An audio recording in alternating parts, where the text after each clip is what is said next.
Well,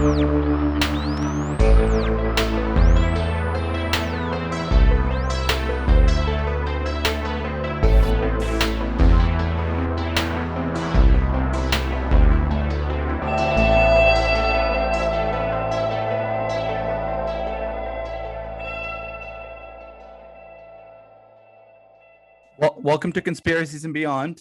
Thanks for joining us, Dave. We have an awesome show tonight on Flat Earth.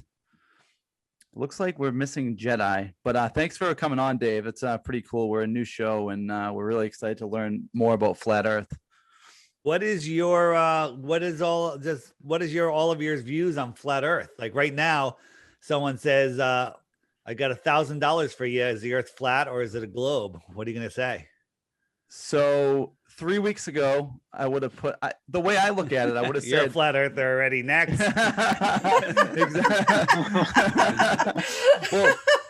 well, you know what's funny is I have a whole list of things to talk about, and only a couple of them like are defending the globe now, and I have about 1,000 things here to talk about why it's flat. So it's not really taking me long, but I think Jetai is she's still 100% glober.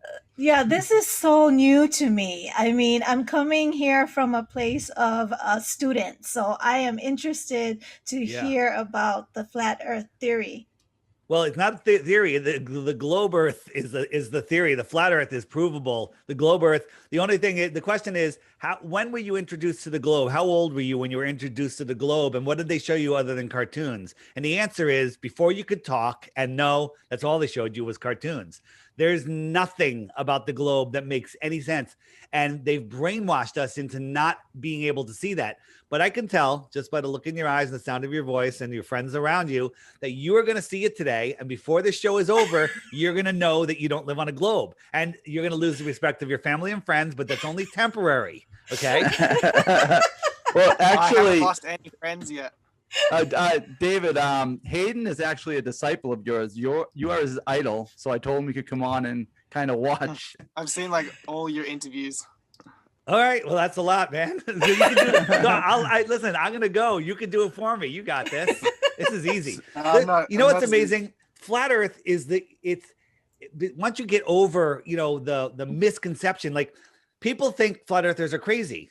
So one of our guys is going around with tickets, and he's on a tour around the United States. He's been going for 5 months, and he gets his microphone out, his speaker, and he goes to the big areas, boardwalks. He was in Union Square in New York City the other day, and he just starts preaching flat Earth, and people gather around, and he says, people say you're crazy. He goes, okay, I've got $100. I'm going to ask you 3 questions about your globe model, and they're really easy. The first one is, how many times does the Earth spin in one day?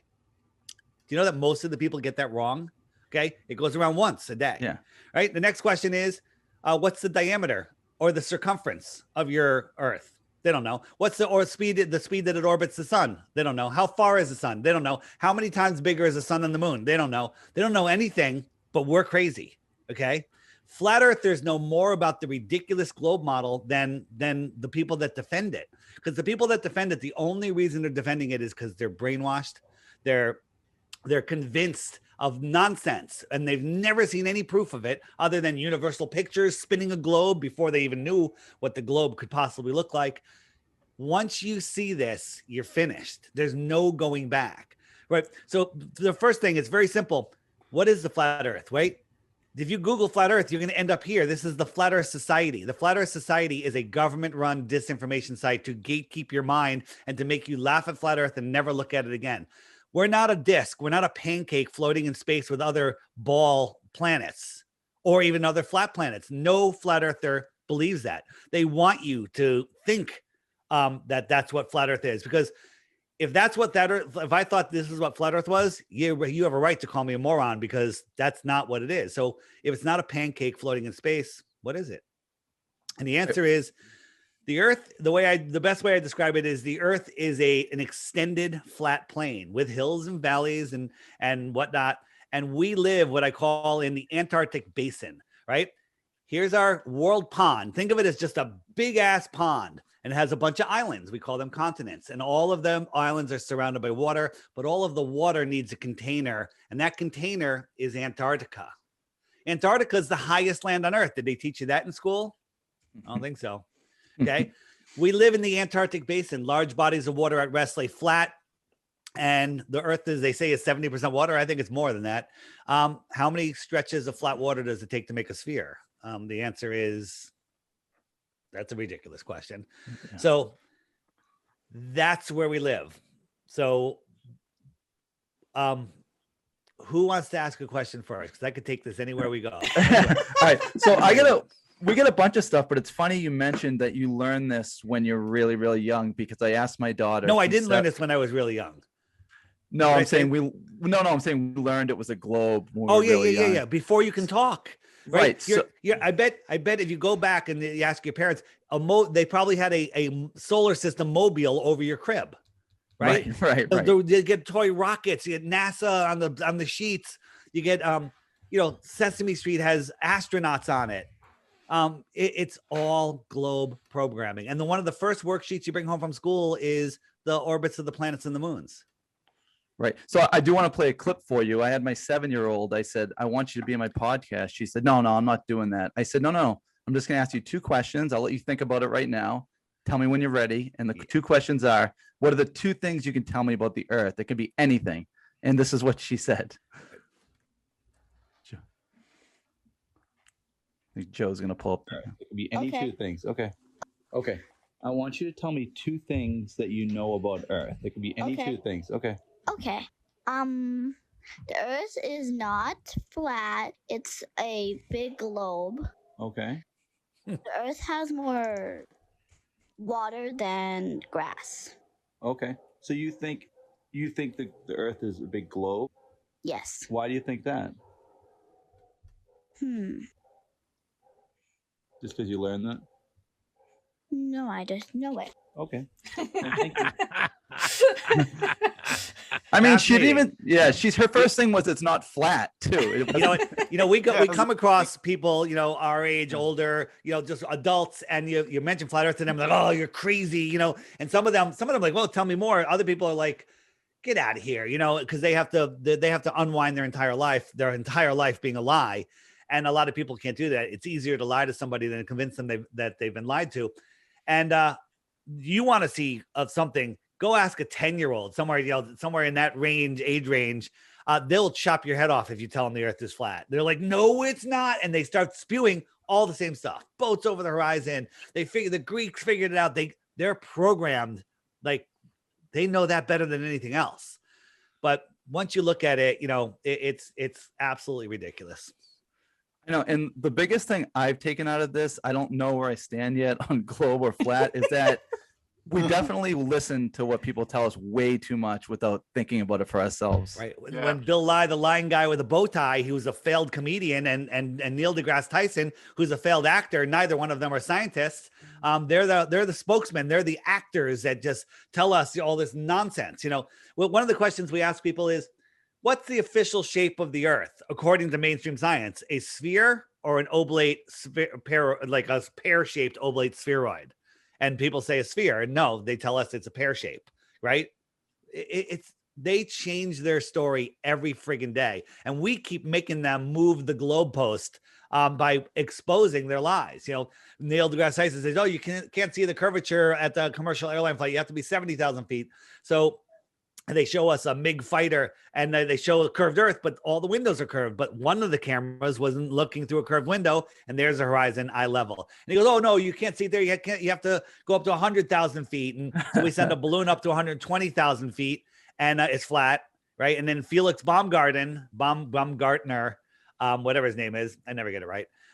He, the Red Bull space jump, he went up and he saw the curvature, then we exposed that this is a fisheye lens. We looked at all of these little rivers and land features. This is all New Mexico. Did you know New Mexico covered a quarter of the planet? Okay. It's a fisheye lens. Fisheye lenses bend things. It's flat. And then Neil comes out and says, oh, you Felix couldn't see the curve. That was a fisheye lens. The Earth is too big. You can't see it. Where do we have to go? But we can see boats go over the horizon, right? Their math tells us at 10 miles, there should be 66 feet of curve. It's 10 miles. 10 miles, 66 feet of curvature. That's crazy. That's their math, though. And I could sit down at the beach, could take my super zoom camera, zoom in on a buoy that's 11 miles away. I can see the buoy, and I can see the surface of the water for dozens of miles beyond the buoy. Okay? That's impossible. I can see 130 kilometers down the range here in Alice Springs. 130 miles. You know what the curvature of that is? Kilometers. Yeah, 130 kilometers. How many miles is that? It's probably like 80 or so, I would say. Yeah. Yeah, so 80 miles, that's a huge amount of curvature.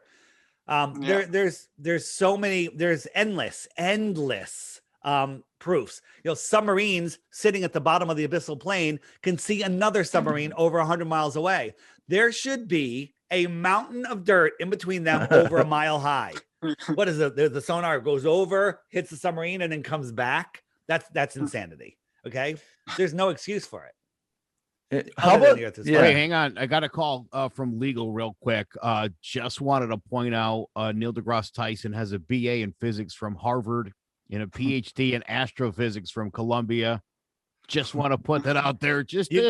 You can throw it out there, but it's a BS degree. It's a BS degree. It's an honorary degree, right? The guy doesn't. We even asked him about the curvature formula. He doesn't even know what the curvature formula of Earth is. Okay, which is 8 inches per mile squared. Very simple formula. Okay, had no idea. The guy is an actor. He's a failed actor. I mean, astrophysicist has to be the only job where, like, he's never been to space. Obviously, you know what I mean. No one's been to space. But if you look in that, so all you have to do is NASA, and you have to catch them faking space once, and then you can unwind it to everything they do is fake, right? So there's so many times they screw up on the International Fake Station. It's unbelievable. We get them caught hanging on wires, you know, taking green screen shots, playing with CGI objects. But one day they got a fresh lemon on the space station, and look, it's not real. It's a CGI. It's called augmented reality, where they're manipulating things that aren't real. Okay, so here's Don Pettit, and he's showing how he made a cup out of a piece of plastic and tape that he's drinking coffee out of. But watch, the coffee gets out of sync with the bag. He's on a zero-G plane, so it is floating. But look, bam, the CGI coffee got out of sync with the bag. So stuff like this happens all the time, and they always go, "Oh, it's cosmic rays." That's what, you know. There's cosmic rays. Cosmic rays. Yeah, that's their answer. This woman's talking to kids. This beach ball is filled with helium. It floats. This is not real. Watch again. It's not here. And now it's there, and now she's manipulating it. It's called augmented reality, and she's manipulating these CGI objects, and they're rendering them in real time. This is not even secret technology. This is stuff here. They do it in movies all the time, and that's how they do it. That's one of the ways they do things out there. Watch this guy's head. It's transparent. They're editing him into this scene. I don't know if he's hanging from wires, if he's on a zero-G plane, but look, his head's transparent right there. Yeah.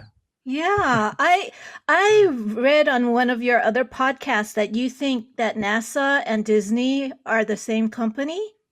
Absolutely. They all work together. I mean, this guy, he was holding the helium balloon, but he was holding it too tight. He squeezed some of the helium out of it. And he dropped it and it fell down. And watch her. She's like, no, don't look. Watch. He drops it. Everyone reaching. She's like, no, go, stop, go away. Right. Because things shouldn't fall down. If you're on the space station, there's no gravity. There's no gravity. And one time the guy was showing something in the bathroom, and he went for a screw and he dropped it, and boom, it fell to the floor, hit the floor, and you saw him look down and go for it. And so we exposed that. And then I think it was one in Neil's videos. They were talking about it, and they're like, sometimes the space station hits a pocket of gravity. A pocket of gravity. They can make up anything they want, because, you know, you can make up anything you want, and then there's nothing anyone can do about it. You just make it up. Don't believe it. I mean, yeah, people believe anything.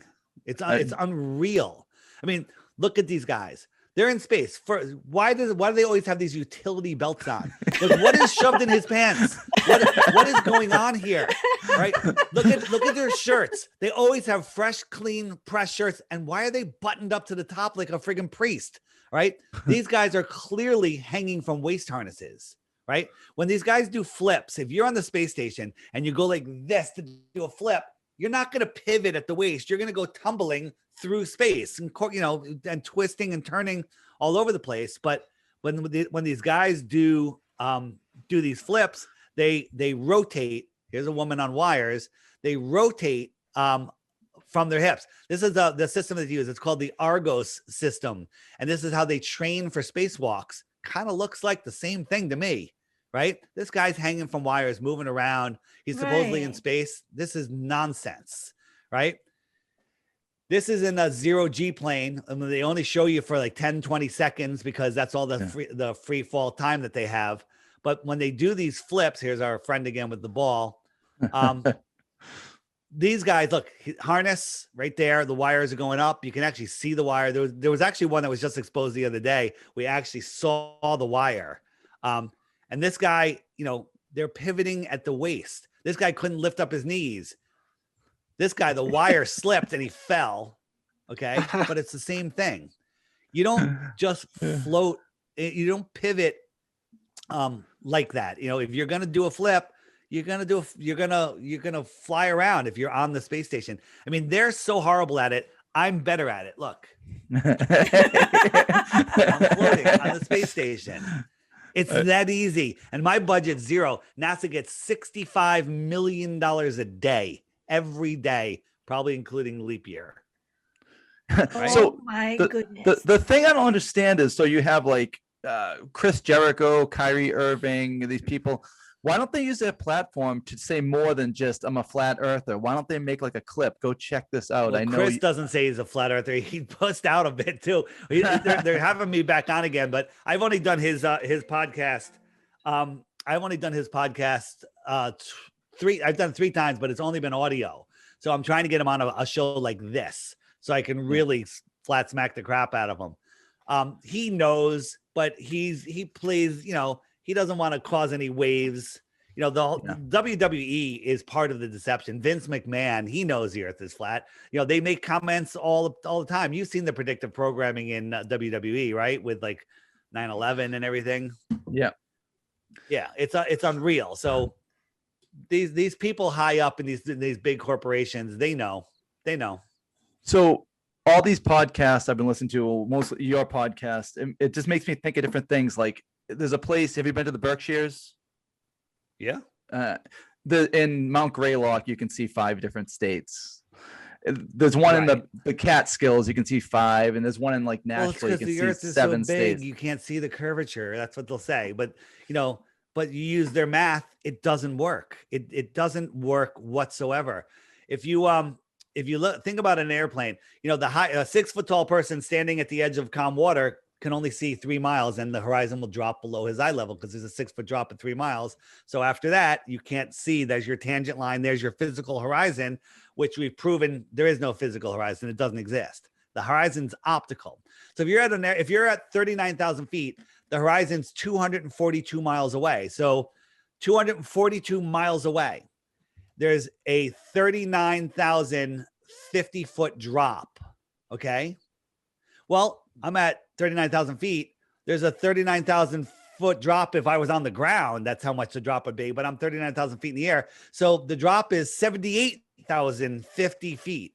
But if you're on an airplane and you're flying straight and level, look out the left window, look out the right window, the horizon's there at your eye level, draw a line. It comes right between your eyes because it's at eye level. And you have to believe that horizon is 78,000 feet below you. 78,000 feet is higher than the U-2 spy plane flies. Okay.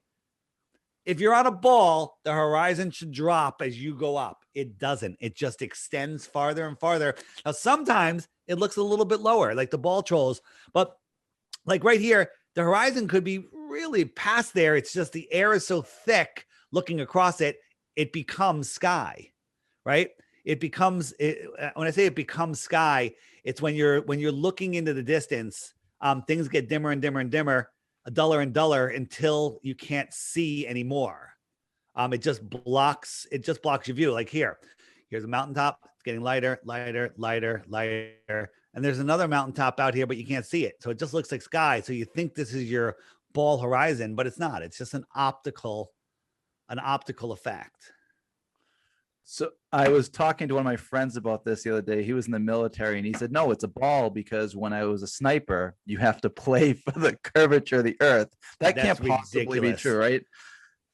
No, right. So you can play for wind and you can play for drop, right? But right, you can't. Right. So imagine this: you're a sniper and you got your guy right in the sight, and you're like, okay, I got him. I'm gonna go like this and then hook the bullet around. What? That's insanity, right? Yeah. I'm gonna turn the scope so I'm pointing over there when I'm trying to shoot over there.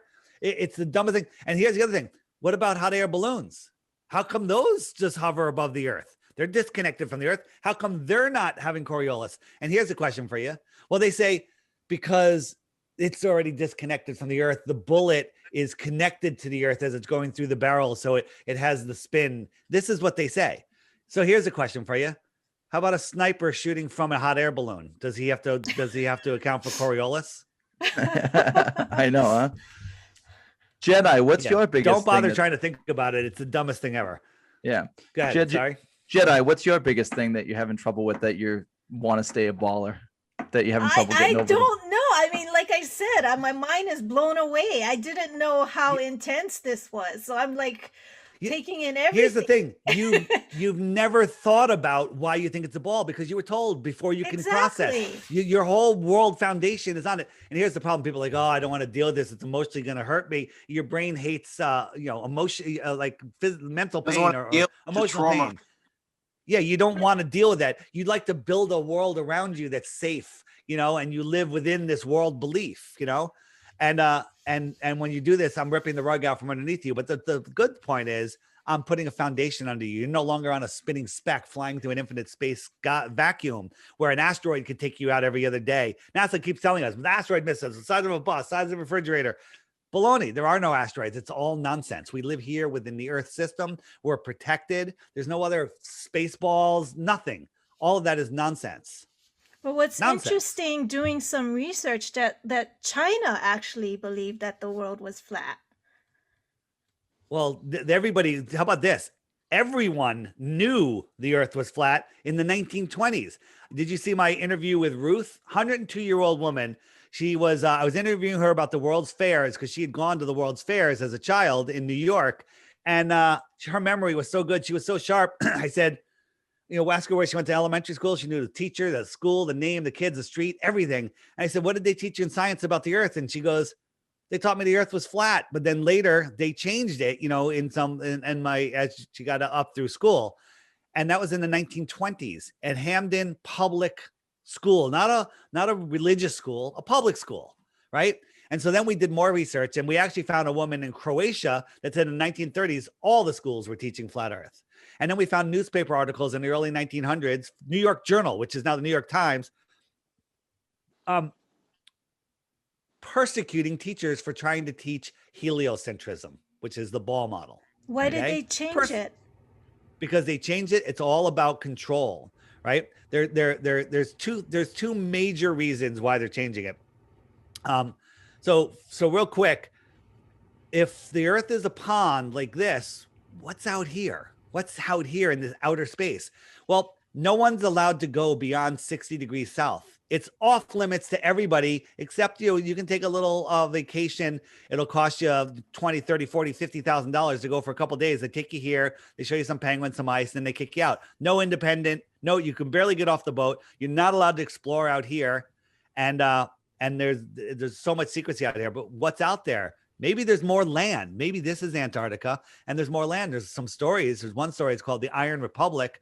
And it was written in late 1800s, early 1900s about a boat that made its way through an opening in Antarctica, was lost at sea, found this other land, and there was people out there with advanced technology, flat screens, electric cars, hovering craft, all sorts of stuff. And this was like in 1901, this was written. I think it was 1901, give or take. And stuff, technology that we don't even have today, some of the stuff they were describing in this. So this is a story about people in the 1600s that didn't like tyranny. There was tyranny going on. So they picked up and they left and they moved outwards. They moved to the outer space, to the extra terra, the extra territory. So you might consider them an extraterrestrial from outer space. Right So here is it on like Earth. another dimension? No, it's right here. Oh. We live in this pond. We're looking straight down. And this is just the pond out here. And there's another sun and a moon that circle around out here. Our sun and moon circle in here. There could be multiple rings. The farther out you go, the more technological it is. That's where the Mayans might be, and the Aztecs, and all of these people that just disappeared. Atlantis. Let me show you real quick. Yeah, Atlantis. So this is how it works. So we're looking down at the Earth. This is the flat Earth, sun, moon, and zodiac clock app. The sun is the hour hand, but it's right off. It's not pinned to the hour hand right now because we're in daylight savings time. That's a joke. Daylight savings time is to throw us off because we are connected to the Earth. You can't live off of the Earth. Okay. You can go on a plane for a little while, but if you're on a plane for like 15 hours, you're a wreck when you get off of it. You can't live without being connected to the Earth. Okay. So this inner circle, this yellow line, is the Tropic of Cancer. Right now, the sun is over the Tropic of Cancer. So we look. It's hot in Miami. It's hot in Mexico, Southern California, because the sun is right over them. It passes wherever the sun is, it's noon. And so it's super hot.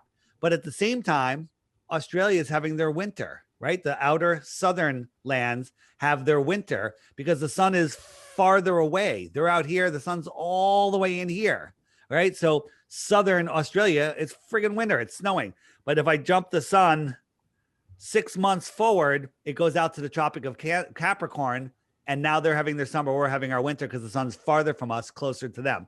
Oh, here's a simple way to describe it. Two of us are sitting outside. It's freezing cold, 30 degrees, whatever, winter, snow on the ground, and we're 20 feet apart, okay?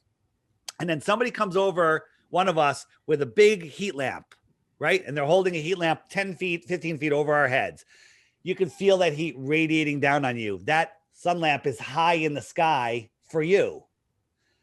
The other person that's sitting over there, they look over at the lamp. It's farther away. It's still 15 feet in the sky, but it's lower in the sky because it's farther away. They can barely feel the heat. That's their winter sun.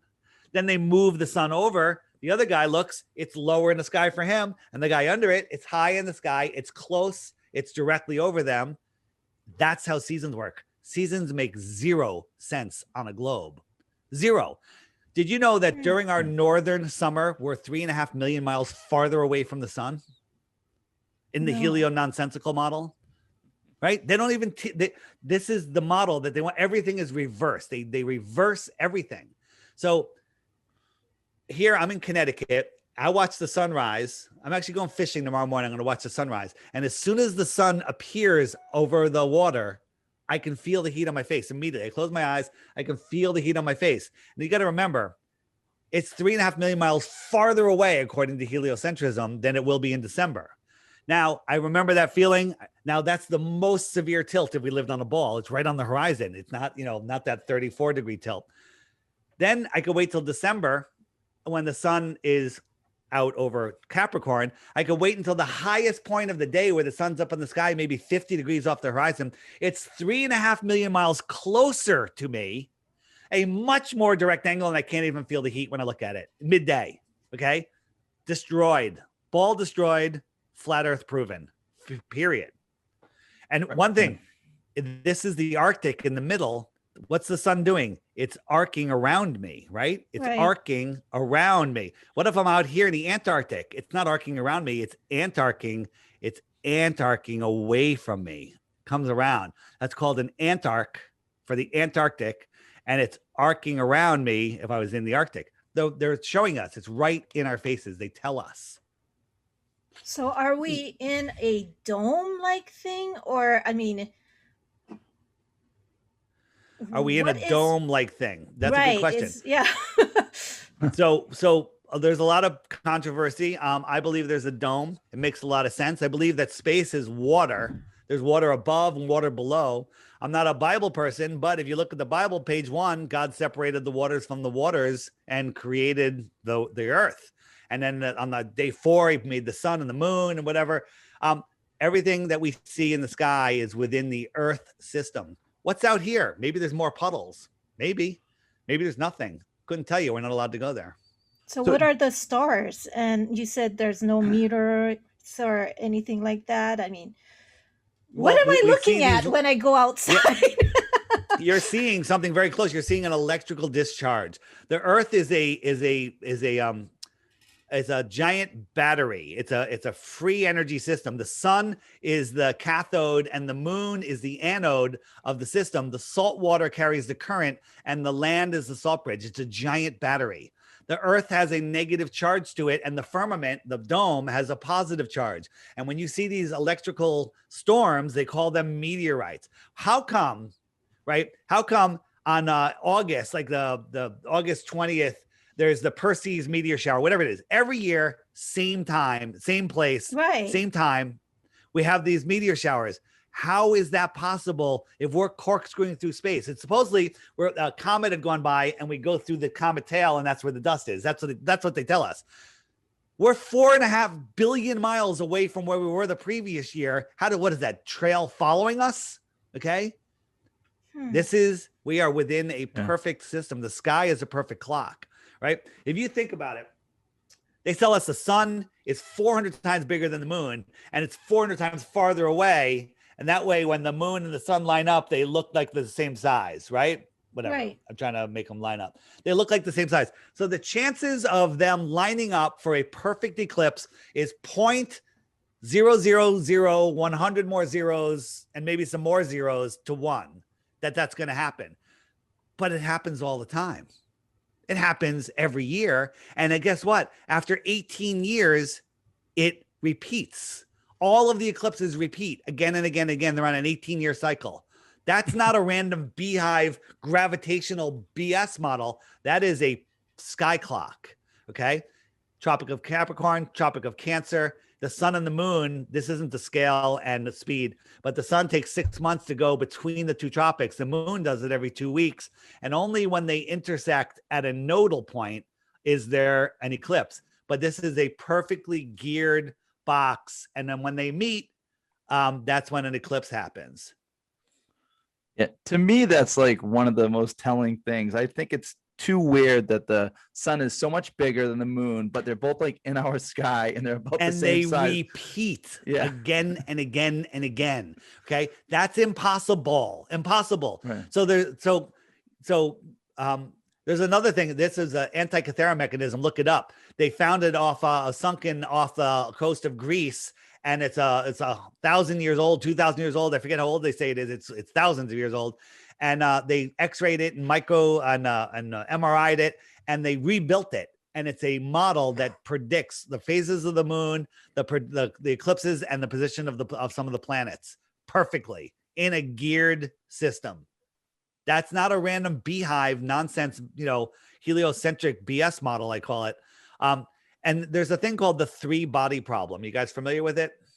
No. So science has a problem. So they created gravity, and they said, well, space is actually 96% dark matter and dark energy. We can't see it. We can't detect it, but it has to be there for gravity to work. Therefore, it's there. Okay. Or maybe the model that you made doesn't work and you're making up shit to explain it. So you can take the world's best supercomputer and create a program and say, okay, I got a sun, it's got this much gravity, and I've got a planet, it's got this much gravity, and I'm going to put them in an orbit, and it works perfectly. It'll tell you where it's going to be tomorrow. It's going to tell you where it's be next week, next year, and in 1,000 years. It works perfectly. Then you add one more body, either a moon or another planet, and the entire thing goes into chaos mode. It never can predict what's going to happen next, and it never repeats. That's with 3 bodies. How many bodies are in our solar system? Do you know? I have no idea. You have all the planets and then all the moons around the planets and the sun and all stuff. I think there's like 60 friggin' bodies. Yeah. And then our galaxy, there are 100 billion stars with, they say that each one of them has a dozen planets around it. And then all of those planets have moons. but nothing ever affects anything. How come when the moon comes around the earth towards the sun's gravity doesn't speed it up and rip it away? We speed it up when it goes back around. How come it doesn't slow down? How come the sun doesn't tug on it? How come the sun can hold on to Mercury, Venus, Earth, Saturn, Jupiter, all of them? It can hold on to them, but it can't hold on to our moon. Okay? It's because gravity is bullshit. How far away do you think how far away do you think the sun is? Do you think it's more likely to be 93 million miles or 93 million inches? 93 million miles. 93 million miles. I think the sun. Now, we don't know. NASA makes up.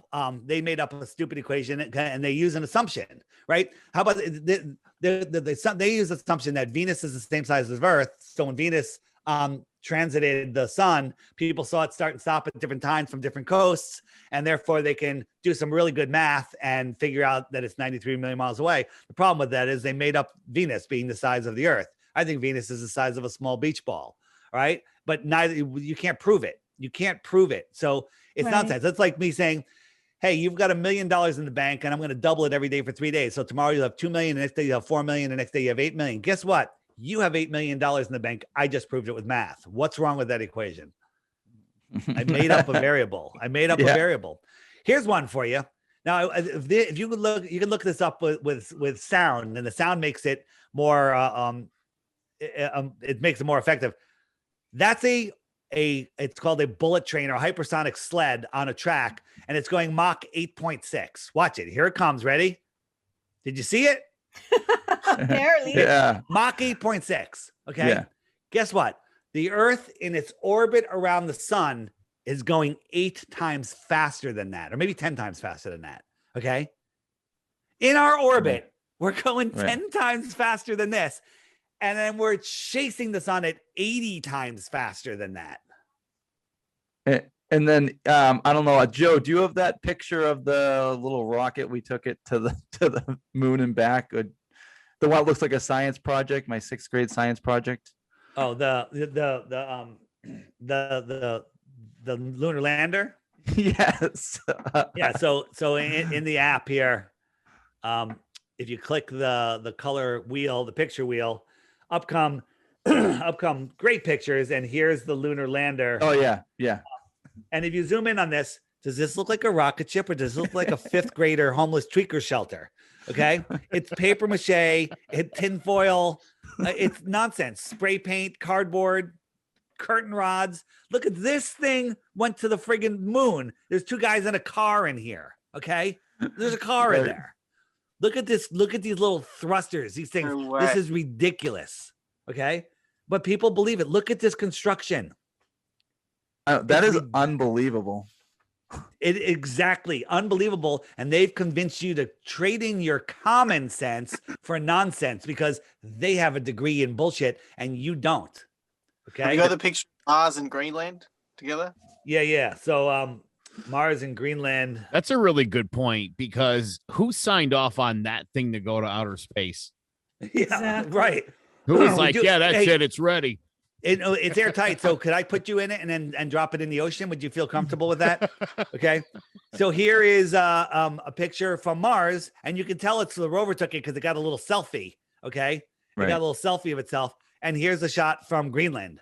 Same picture. Now a glober will go, well, someone took the picture from Mars and added color and clouds to it. No, it's the other way around, moron. Right? It's the same exact hill. Right. Yeah. Same exact hill. Oh my gosh. They're lying. They're lying about everything. How about this? Werner von Braun, the rocket scientist that took over NASA, that started NASA, he's a German Nazi. He wrote a book in 1950s about a guy that took a whole bunch of people to Mars named Elon. I heard that on the podcast today. And on the left is the book. On the right is Elon's rocket. Yeah. And Elon tweeted a month or so ago, I want to redesign it, make it pointier. Okay. That's mockery. He's mocking us. It's not even creative. He's mocking us. It's unreal what they do. There's so many things. I actually got the app today, and I actually got the other day. I like the question mark, how you can look at the 21 questions and watch videos about them. So again, I have the challenge is every day for 2 Bitcoins, watch the featured video every day for 2 weeks. And then if you think you have a proof, hit the question mark, and up comes stuff like, hey, what about gravity? Hey, what about eclipses? Like if I click what about eclipses, up comes a playlist of videos that YouTube won't serve you. These are hidden. You're not allowed to see these because you might figure out where you live and who you are, right? They don't want that. They want you remaining a happy little slave that's willing to work your life away and then die, right? If you hit the web button, up comes all sorts of resources. But right here in the middle, the lost history of flat Earth. There is nobody in this world that can watch the first video alone in that. It's a long one. It's 5 hours. It's 7 parts. And not become a full-on flat earther. But what I tell people is this: watch the video, but it's in 7 parts. Just watch 1 chapter and then turn it off. Don't watch the whole thing. You know what? Treat it like a television show. And the same thing happens every time. They go, yeah, I was going to watch 1 chapter, but I ended up watching all 5. I got to watch the whole thing again. Okay. I've watched it 4 times already. It's 5 hours, right? It will blow your mind. There's so much content in this app. It'll blow your mind. Bottom right, Tartaria mud floods. Okay. You see what they're doing there? They're not building the Transcontinental Railroad. They're excavating it. We didn't build it this round. They were here before we got here. Oh, all of your history is a lie. Wait, who put them there? Who put them there? The previous realm when Tartaria was a worldwide civilization here in the 1800s and before. We were all united, but then some catastrophe happened. Some reset happened, and there was a worldwide mud flood of some sort. Not sure on the time frame of how it happened, but all of our history, the Wild West, a lie. All of things, the gold mining rush, a lie. It's all lies. Everything about our history is a lie. You watch, if you hit that Tartaria button, bring food and water, and make sure you have a couple days off work. Because you're not going in after you click that. What about the Challenger going up to space and everybody dying? Or, I mean, glad you asked. So we did a little research, and we found. I'm going to add that picture to the app. That's a good one to add. We looked up the Challenger, and that was called a trauma-based mind control event. Every kid had a television wheeled into their classrooms to watch it. They wanted to traumatize the kids. They wanted to kick the can down the road because they kept saying that they're going to have, civilians in space, hotels in space. But when we look, we found that 6 of the 7 we found so far have what they say is identical twins. Same name, same birth date, same voice, same expressions, same dimples, everything is the same. This one right here, Judith Resnick, she's a professor, I believe, at Yale, and this is Judith as an astronaut. And we have her making a speech as an astronaut and her making a speech as a Yale professor. Same hand gestures, same everything, okay? But they claim to be the identical twin of the brothers. This guy, Dick Scobie, he had a company called something like Cows and Trees, and we found his website, and it's a cow in a field that takes off like a rocket, leaving a smoke trail, trolling through the air, just like what we saw with the Challenger. So we started making videos about it. Bam, next day, website gone, guy gone, company gone, everything. It just disappeared, okay? Here's the funny thing. None of their siblings showed up at their brothers or sisters' funerals. None of them. Do you know why? Because they were alive. because they're not twins. They're not twins. These are the people. They're all working for universities. Yale. They're all over the place. Okay. But why would they coordinate such a massive lie like this? I mean, it's blowing my mind that how many people are just, why the lie? I don't know. Hide free energy, hide the creator, hide your spirituality, hide more land, hide more resources, scientific knowledge, hide what's in Antarctica, hide that you're at the center of the universe and that you are special, hide that nobody has dominion over you, hide that who you are, that you're a creator, that nobody can take away your free will. They don't want you knowing that.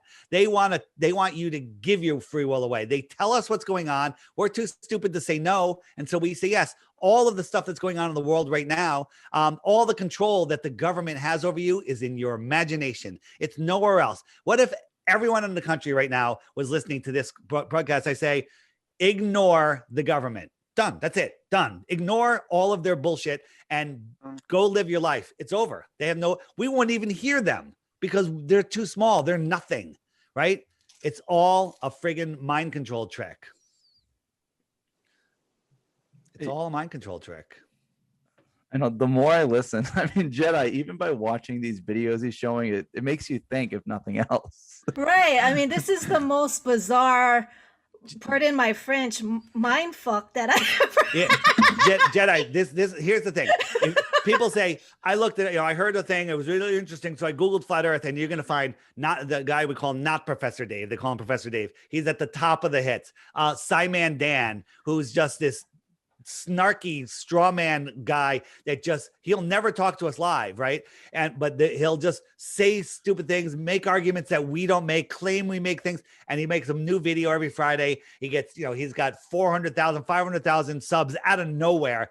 These are shills. These are just this is to weaken, to grab the minds of weak people. If you try to search flat Earth, you say, all right, I'm going to search 10 hours a day for the next 2 weeks, you're going to find maybe 2 hours worth of good content because Google will not serve it to you. The app breaks that algorithm. You get everything. If you watch the featured video and then let the next one come up, the next one is another good video. They're all good videos because I've rigged it so it bypasses the algorithm and it gives you all of the content. Go read the reviews. The reviews will turn you into a flat earther. It's available on Apple. You need an iPhone 6 or higher. It works on iPad. And you need Android 8.0 or higher. It does a ton of other stuff. And check it out. So here's what you do. Just watch it every day, breakfast. Watch the daily video, right? If you want more, hit the little archive button next to it. All the videos for the last 2.5 years are in there, okay?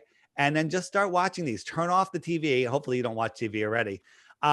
And you will see your whole world will open up.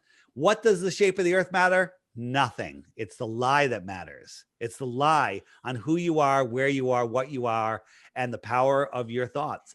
Everything you have in your life, you created with the way that you think. This world is a magical place, and the bastards that are running it know how it works, and they're taking that away from us. It's funny you said that because I don't even put the TV on anymore unless it's cartoons. I listen to this stuff all day, and it drives me crazy. We have a good conversation going here. We're talking about important stuff, and then like you go to work and someone says, "Hey, did you see The Bachelor?" I'm like, that stuff It's is unbelievable. So yeah, The garbage. All right, but you still pay for cable, right? You still have it, right? So here's what you do. I got rid of cable years ago, and my girlfriend, she had the younger kids, and she's like, "Oh, we did it." The kids never miss it because if you want, listen, I'll watch a little thing. I'm watching Startup right now. I like it. It's just because I do this all the time. It's like, give me something, right? Yeah. But you get like an Apple TV or it's just smart TV. If you want to watch something, you subscribe to it. What you'll find out is you're not going to subscribe to all of this crap. You're going to go on, you go, hey, I'm going to go to this YouTube channel that has this good content on it. And you're going to find stuff and you're going to watch quality stuff. You're going to save $100 a month or whatever.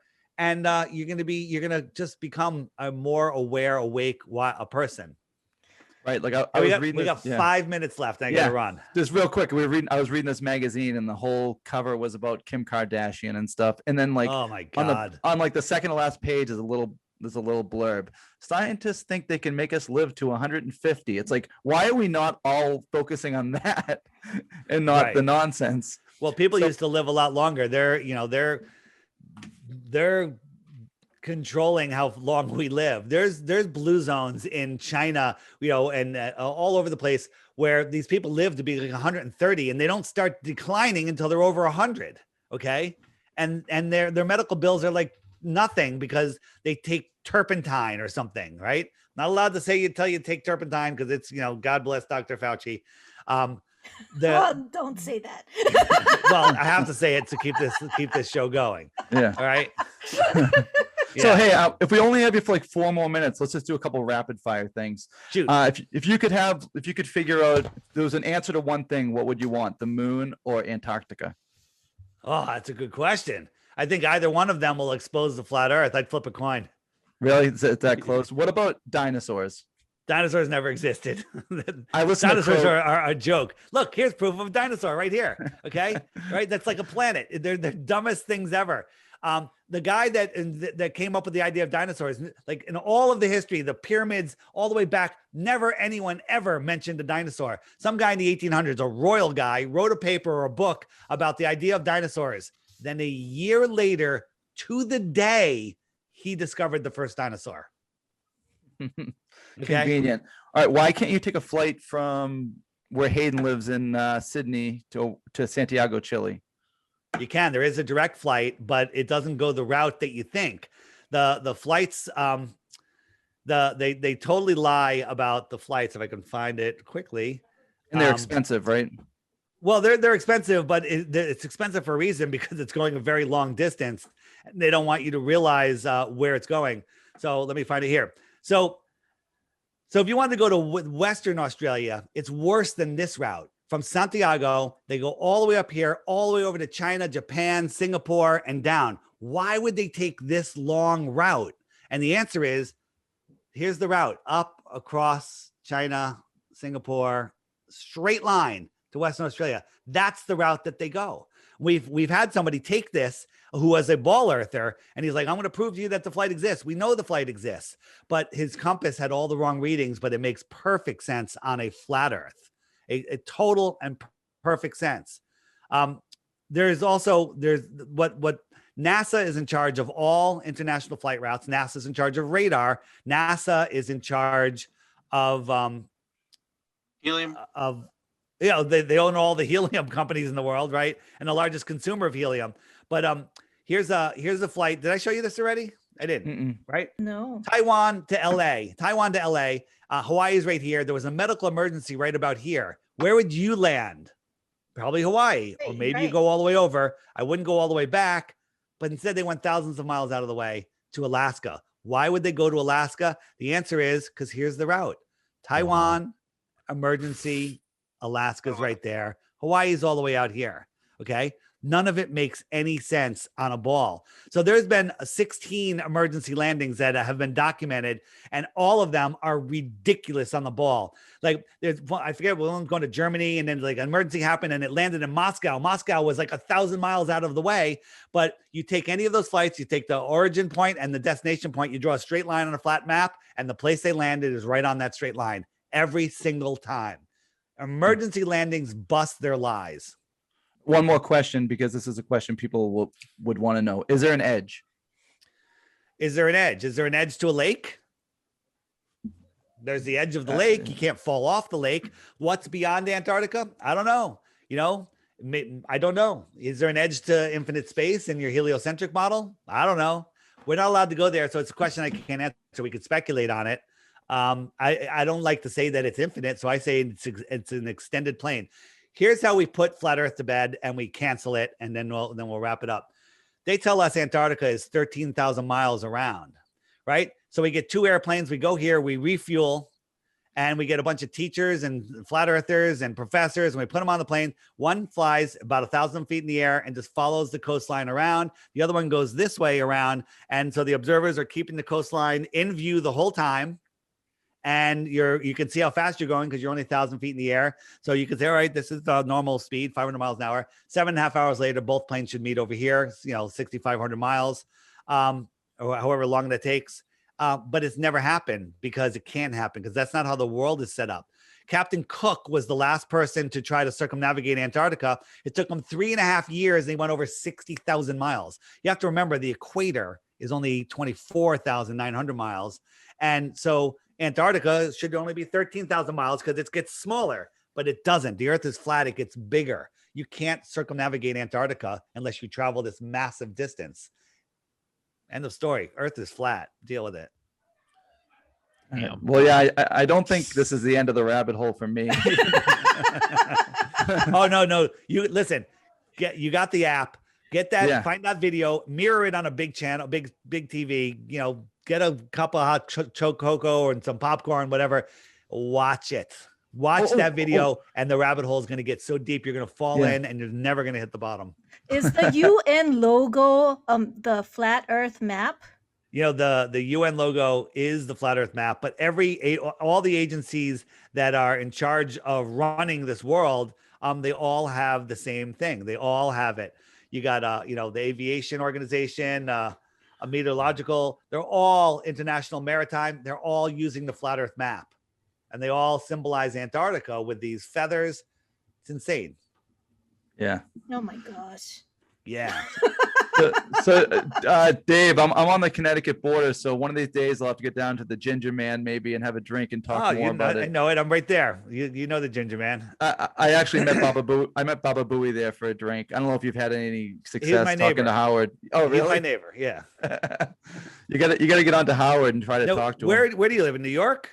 No, I'm in Massachusetts. Oh, okay. Yeah. Did you come all the way down to the Ginger Man? I would, to talk about flat Earth. Well, we do a meetup in Berlin, Connecticut. We did it a while ago. Maybe after the summer, before the winter, we'll do another one.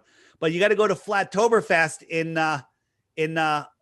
February in South Carolina, and you can find it on the app. But I got to run. I got a live show I'm jumping on. So everyone, you can find me at theflatearthpodcast.com. All the stuff is there. Check out the app, the Flat Earth, Sun, Moon, and Zodiac Clock app, and you too can lose the respect of your family and friends. Thank you so much, Dave. All right, guys. See you. See ya. Thanks. Thanks. Bye. Bye.